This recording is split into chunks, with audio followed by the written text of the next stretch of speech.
Hello friends, రాబోయే 2030లో 70% దాకా EV vehicles ఉండబోతున్నాయి. వీటిని ఎక్కడ చూసినా కూడా ఎన్విరాన్మెంట్ ఫ్రెండ్లీ అంటారు. వాస్తవానికి ది నార్వేగన్ యూనివర్సిటీ ఒక పేపర్ ని పబ్లిష్ చేస్తుంది. ఒక ఈవీ వెహికల్ ఆన్ రోడ్ రాకముందు 13,608 kgs ఆఫ్ కార్బన్ ఎమిషన్ ని చేస్తుందట.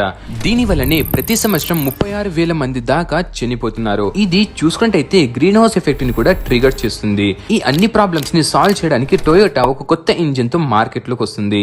ఈ ఇంజిన్ ఎలా అంటే హైడ్రోజన్ తో వర్క్ చేస్తుంది. ఇంకా దీని యొక్క ఎమిషన్స్ చూసుకుంటే వాటర్ వేపర్ ని ఎమిట్ చేస్తుంది. ఈ వాటర్ వేపర్ కంప్లీట్ గా కార్బన్ ఎమిషన్స్ ని కట్ ఆఫ్ చేస్తుంది. ఇంకా దీంట్లో ఎమిషన్ లో వచ్చిన వాటర్ ని మీరు తాగవచ్చు కూడా. ఇంకా దీని యొక్క ఎఫిషియన్సీ చూసుకుంటే ఈవీ మోటార్స్ తో 2 రెట్లు ఎక్కువ ఎఫిషియెంట్ గా ఉంది. ఎప్పుడైతే ఇది ఒక ప్రోటోటైప్ లో వచ్చిందో టెస్లా హైయెస్ట్ సెల్లర్ మోడల్ ఏదైతే వై ఉందో దాన్ని కూడా రీప్లేస్ చేసేసింది. ఎందుకంటే ఈ హైడ్రోజన్ కార్ 1 రీఫిల్లింగ్ లో 650 కిలోమీటర్ రేంజ్ ఇస్తుంది. ఇంకా ఈ రీఫిల్ చేయడానికి జస్ట్ 5 minutes టైం ఉంటే చాలు. అదే మోడల్ వై కి వచ్చినట్టయితే ఇది ఒక రీఛార్జ్ లో 500 కిలోమీటర్స్ ఇస్తుంది. ఇంకా ఇది రీఛార్జ్ టైం చూసుకున్నట్టయితే 24 hours దాకా ఉంటుంది. ఇప్పుడు మీ అందరు చూసుకున్నట్టయితే టొయోటో ఏదో గ్రేట్ ఇన్వెన్షన్ తో ముందుకు వచ్చిందని మీరు అనుకుంటున్నారు. కానీ దీని వెనకాల ఉన్న రీజన్ మీరు వింటే గనక షాక్ అవుతారు. అదేమిటంటే యుఎస్ గవర్నమెంట్ టొయోటో యొక్క నార్మల్ కాల్స్ పైన బ్యాన్ చేసేస్తుంది కాబట్టి. ఎందుకంటే 2005 నుంచి 2015 దాకా ప్రపంచ వ్యాప్తంగా హైయెస్ట్ కార్ సెల్లర్ గా టొయోటో నిలుస్తుంది. కానీ ఈ 10 years డ్యూరేషన్ లో టైల్ పైప్ ఏదైతే ఉందో దాంట్లో ఎటువంటి ఇన్వెన్షన్ గానీ ఎటువంటి మోడిఫికేషన్ గానీ ఉండదు. దీన్ని బట్టే యుఎస్ ఎన్వైరన్మెంట్ ప్రొటెక్షన్ EPA ఒక డీటెయిల్ ఇన్వెస్టిగేషన్ చేస్తుంది. ఈ ఇన్వెస్టిగేషన్ లో తెలిసిందేమంటే టైల్ పైప్ లో ఎటువంటి ఇన్వెన్షన్ గానీ ఎటువంటి మార్పులు గానీ చేయలేకపోవడం వల్ల ఇది క్లియర్ ఎయిర్ యాక్ట్ ని వైలేట్ చేస్తుంది అని. దీన్ని బట్టి ఒక కంప్లైంట్ కూడా ఫైల్ అవుతుంది. దీంతో పాటు కార్బన్ ఎమిషన్ ని చేస్తున్నారని చెప్పేసి ఇంకో కేసుని కూడా వేస్తారు.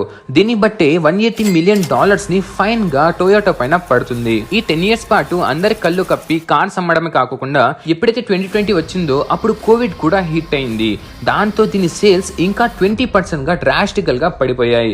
ఎప్పుడైతే ఈ కంబషన్ ఇంజిన్ పైనే టొయోటా కంప్లీట్ గా డిపెండ్ అయి ఉందో దాని యొక్క సేల్స్ అనేటివి రాను రాను చాలా వరకు తగ్గుకుంటూ వెళ్ళాయి. ఇప్పుడు మార్కెట్ లో చూసుకుంటే ఎక్కడ చూసినా ఈవీ వెహికల్స్ గురించి డిస్కషన్ చేస్తున్నారు. కాబట్టి టొయోటా హైడ్రోజన్ ఇంజిన్ ని మార్కెట్ లో తేవాలని చెప్పేసి యమహాతో కొలాబరేట్ అయ్యి బియాండ్ జీరో క్యాంపెయిన్ అనేది స్టార్ట్ చేస్తుంది. దీని యొక్క మెయిన్ మోటో ఏంటంటే జీరో కార్బన్ ఎమిషన్. ఇప్పుడు వాస్తవానికి టొయోటా యొక్క హైడ్రోజన్ ఇంజిన్ ఉంది కదా, ఇప్పుడు ఇది కొత్త ఇన్వెన్షన్ అంటే కాదు. ఇది 18th century నుంచి పాపులారిటీ చెందడం స్టార్ట్ అయింది. స్విస్ ఆర్మీ ఇంజనీర్ అయిన ఫ్రాన్సిస్కో ఒకసారి క్యానన్ ఫైర్ చేసినప్పుడు పిస్టన్ కి ఎందుకు మనం స్టీమ్ ని యూజ్ చేస్తున్నాము, స్టీమ్ ని యూజ్ చేయకుండా ఎక్స్ప్లోజివ్ మెటీరియల్ ని యూజ్ చేస్తే గనక డైరెక్ట్ గా ఒకటి ఇంజిన్ ని తయారు చేయొచ్చు కదా అని ఐడియాతో ప్రిమిటివ్ ఇంజిన్ ని స్టార్ట్ చేస్తారు. ఇందులో ఒక బెలూన్ ద్వారా హైడ్రోజన్ గ్యాస్ ని నింపి ఇగ్నైట్ చేసేవాళ్ళు. దీంతో ఇది ఒక 6 meters దాకా ఫ్రంట్ కి మూవ్ అయ్యేది. ఇప్పుడు ఇక్కడ మాన్యువల్ గా మనం ఎయిర్ ని సప్లై చేసి ఇది 6 meters మాత్రమే మూవ్ అవుతుంది కాబట్టి ఎక్కువ ఎఫిషియెంట్ లేదని చెప్పేసి ఫ్రాన్సిస్కో దీనిని స్క్రాప్ లో పడేస్తారు. దీని తర్వాత 1860 టైంలో బెల్జియన్ ఇంజనీర్ అయిన ఇథ్లిన్ లినార్ ఈ ఇంజిన్ పైన మళ్ళీ వర్క్ చేయడం స్టార్ట్ చేస్తారు. ఇంకా దీంట్లో మెయిన్ యూజ్ చేసిన కాన్సెప్ట్ ఎలక్ట్రోలైసిస్. ఇంకా దీని పేరు హిప్పో మొబైల్ అని ఇచ్చారు. ఇంకా ఇక్కడ కూడా చూసుకున్నట్టయితే సిమిలర్ ప్రాబ్లం. ఈ ఎలక్ట్రోలైసిస్ ప్రాసెస్ ని చేయాలి అంటే ఖచ్చితంగా మనకి ఫాసిల్ ఫ్యూయల్స్ అనేవి ఇండైరెక్ట్ గా యూజ్ అవుతాయి. ఈ విధంగా ఫాసిల్ ఫ్యూయల్స్ పైన డిపెండ్ అవుతున్నారు కాబట్టి ఈ హిప్పో మొబైల్ అనేది అంత పాపులారిటీ చెందలేదు. ఈ ఫాసిల్ ఫ్యూయల్స్ అనే మనకి డీజిల్ ఇంకా పెట్రోల్ ఇంజిన్స్ అనేవి చాలా పాపులారిటీ చెందాయి. దీంతో హైడ్రోజన్ ఇంజిన్ పైన ఎవరు అంతగా వర్క్ చేయలేదు. దీని తర్వాత 1960s టైంలో జనరల్ మోటార్స్ రాకెట్ లో యూజ్ చేసే టెక్నాలజీని కార్స్ లో యూజ్ చేయాలని ప్లాన్ చేస్తుంది.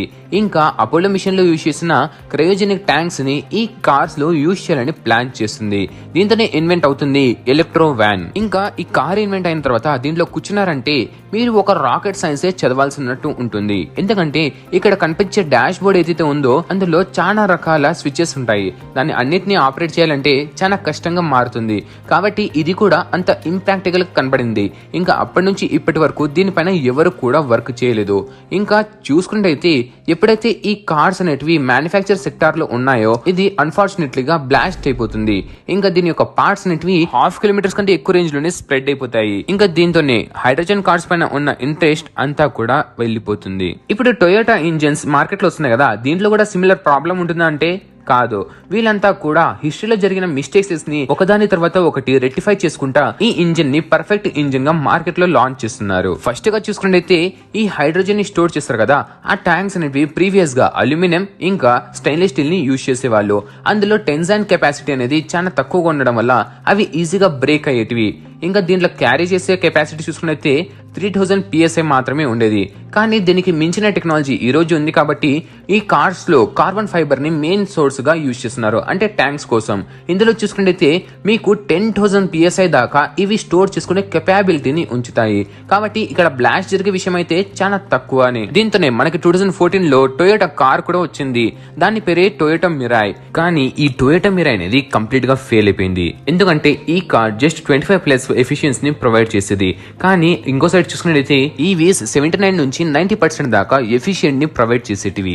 నార్మల్ గా ఈ కార్ లో ఏం జరిగేదంటే ఫస్ట్ ఎలక్ట్రోలైసిస్ ప్రాసెస్ జరిగి ఆ ఎలక్ట్రోలైసిస్ ప్రాసెస్ లో జనరేట్ అయిన హైడ్రోజన్ ని యూజ్ చేస్తూ ఈ కార్ అనేది రన్ అయ్యేది. కానీ ఇప్పుడు చూసుకున్నట్లయితే టొయోటా మళ్ళీ బేసిక్స్ నుంచి స్టార్ట్ చేయాలనుకుంటుంది. ఏ విధంగా అయితే ఫ్రాన్స్ కు స్టార్టింగ్ లో బెలూన్ తో మనకి ఇంజిన్ ని ప్రొవైడ్ చేశారో సేమ్ ఈ విధంగానే హైడ్రోజన్ ని డైరెక్ట్ గానే ఫ్యూయల్ ఇంజెక్ట్ లో చేసి కార్స్ ని మూవ్ చేయాలని ప్లాన్ చేస్తుంది. ఇప్పుడు ఒక కంబషన్ ఇంజిన్ లో చూసుకున్నట్టయితే మనకి 4 స్ట్రోక్స్ ఉంటాయి. ఫస్ట్ అది ఎక్స్పాన్షన్, సెకండ్ అది కంప్రెషన్, థర్డ్ అది పవర్ స్ట్రోక్, ఇంకా ఫోర్త్ గా చూసుకున్నట్టయితే ఎగ్జాస్ట్. సిమిలర్ దీనిగానే ఇక్కడ ఈ కార్స్ లో ఏం ప్రొవైడ్ చేస్తున్నారంటే ఆక్సిజన్ ఇంకా హైడ్రోజన్ ని 2 కంటైనర్స్ లో ప్రొవైడ్ చేస్తారు. ప్రొవైడ్ చేసినప్పుడు అవి రెండు కూడా కంప్రెస్ అయ్యి దాని తర్వాత థర్డ్ స్ట్రోక్ లో ఇవి పవర్ ని జనరేట్ చేస్తాయి. ఇప్పుడు ఈ ఇంజిన్ చూసుకున్నట్టయితే చాలా సక్సెస్ఫుల్ గా కనపడుతుంది. ఇది చూడడానికి ఇంత సింపుల్ గా ఉన్నా కూడా ప్రీవియస్ గా ఎవరు కూడా దీన్ని ఇంత ప్రాక్టికల్ గా అయితే ఎగ్జిక్యూట్ చేయలేదు. ఫస్ట్ టైం టొయోటాని ఎగ్జిక్యూట్ చేసి చూపించింది. దీని యొక్క మెయిన్ అడ్వాంటేజ్ ఏంటంటే నార్మల్ గా పెట్రోల్ ఇంకా డీజిల్ ఇంజిన్స్ అనేటివి 20% ఎఫిషియన్సీ ప్రొవైడ్ చేస్తాయి అంటే ఈ H2 ఇంజిన్ అనేది 40 నుంచి 50% దాకా ఎఫిషియెంట్ ని ప్రొవైడ్ చేస్తాయి. ఇప్పుడు ఈ కార్స్ యొక్క ఎఫిషియన్సీ ని ఎలా కన్సిడర్ చేస్తారు అంటే దీని ఎగ్జాస్ట్ నుంచి వచ్చిన వేస్టేజ్ ద్వారా. నార్మల్ గా కార్స్ లో చూసుకున్నట్లయితే చాలా వరకు కంప్లీట్ గా బర్న్ కాకుండా ఇన్ ప్రాపర్ కంబషన్ జరిగి ఎగ్జాస్ట్ స్ట్రోక్ లో చాలా వరకు ఫ్యూయల్స్ అనేటివి వేస్టేజ్ గా వచ్చేస్తాయి. కానీ ఈ హైడ్రోజన్ హై డెన్సిటీ ఉండడం వల్ల ఇది కంప్లీట్ గా బర్న్ అయ్యి మనకి ఎఫిషియన్సీ అనేది ఇంక్రీజ్ అవుతుంది. దీనిని మనము సింపుల్ గా ఒక ఎగ్జాంపుల్ ద్వారా అర్థం చేసుకుందాము. జస్ట్ మీరు ఒక 5 లీటర్ డీజిల్ తీసుకున్నారంటే అది 45 మెగాజౌల్స్ ని ప్రొడ్యూస్ చేస్తుంది. మరొక సైడ్ చూసుకున్నట్లయితే 5 లీటర్ హైడ్రోజన్ 120 మెగాజౌల్స్ ని జనరేట్ చేస్తుంది. ఇప్పటి వరకు అయితే అంత బాగానే ఉంది కదా, కానీ దీని తర్వాత మెయిన్ ప్రాబ్లం అనేది స్టార్ట్ అవుతుంది. అదేమిటంటే హైడ్రోజన్ ట్రాన్స్పోర్టేషన్. ఎందుకంటే ఈ కార్స్ రన్ అవ్వాలంటే మనకు ఖచ్చితంగా హైడ్రోజన్ అనేది అవసరం ఉంటుంది. కానీ ఈ హైడ్రోజన్ ని ఎక్కడి నుంచి తెస్తారు? 1937 లో జరిగిన హిడెన్బర్గ్ డిజాస్టర్ అయితే మీ అందరిలో చాలా మందికి తెలిసే ఉంటుంది. దీంతో చూసుకున్నైతే 53 మంది దాకా చనిపోయారు. ఇది హైడ్రోజన్ వల్లనే జరిగిన బిగ్గెస్ట్ డిజాస్టర్. ఇప్పుడు హైడ్రోజన్ ట్రాన్స్పోర్ట్ చేయాలంటే కూడా సేమ్ హిడెన్బర్గ్ లాగానే డిజాస్టర్ జరిగే ఛాన్సెస్ చాలా ఎక్కువగానే ఉంటాయి.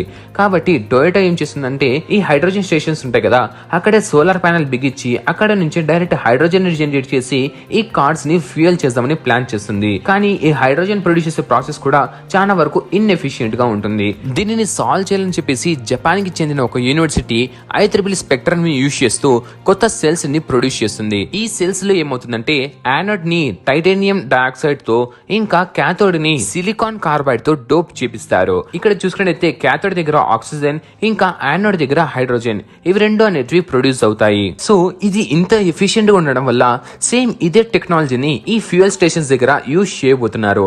కాబట్టి రాబోయే రోజుల్లో చూసుకున్నట్లయితే హైడ్రోజన్ కార్స్ బూమింగ్ కార్స్ గా మారుతున్నాయి. ఇప్పుడు ఈ టొయోటా ఇన్వెంట్ చేసిన ఈ హైడ్రోజన్ ఇంజిన్ అనేది కంప్లీట్ ఈవీ ఇండస్ట్రీని రీప్లేస్ చేసే పొటెన్షియల్ అయితే ఉంచుతుంది.